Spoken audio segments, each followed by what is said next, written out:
Assalamualaikum warahmatullahi wabarakatuh.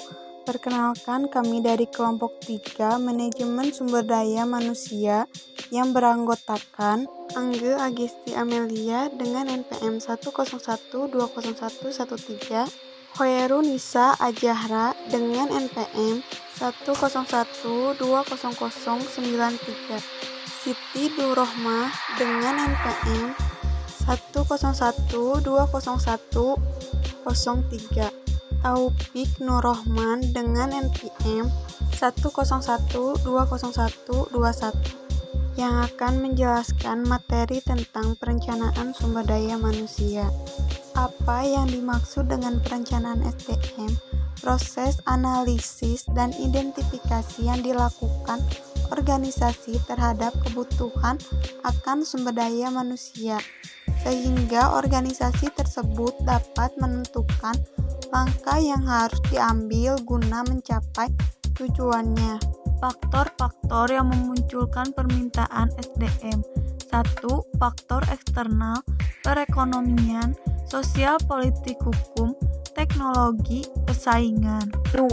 Faktor organisasi, rencana strategis, anggaran perakiraan, penjualan dan produksi, unit usaha baru, perancangan organisasi dan pekerjaan.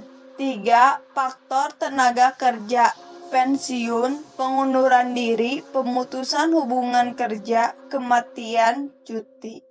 Teknik peramalan forecasting. 1. Pakar, keputusan informasi dan instan survei formal oleh pakar, nominal grup, teknik Q, NGT, teknik Delphi. 2. Tren, ekstrapolasi, indeksasi, analisa statistik.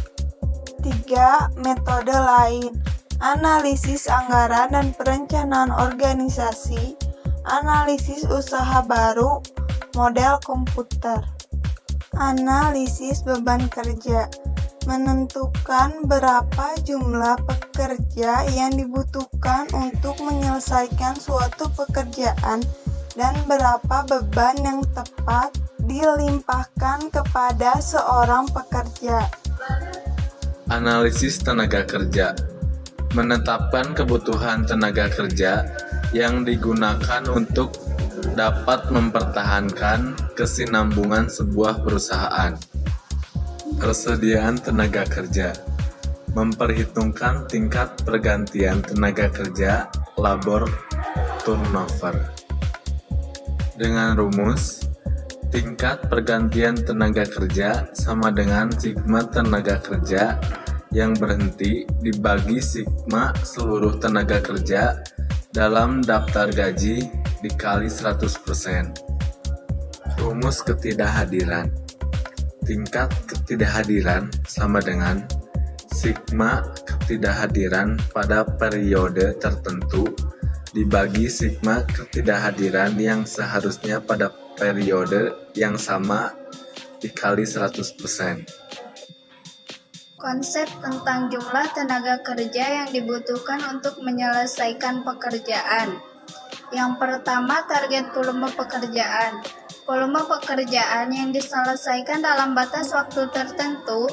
Target volume kerja dapat dinyatakan dalam berbagai satuan.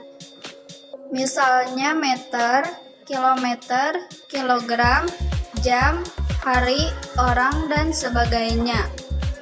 Yang kedua, tingkat pelayanan standar adalah volume pekerjaan yang dapat dilakukan oleh seseorang atau sejumlah pekerja dalam satu satuan waktu dengan standar kualitas tertentu.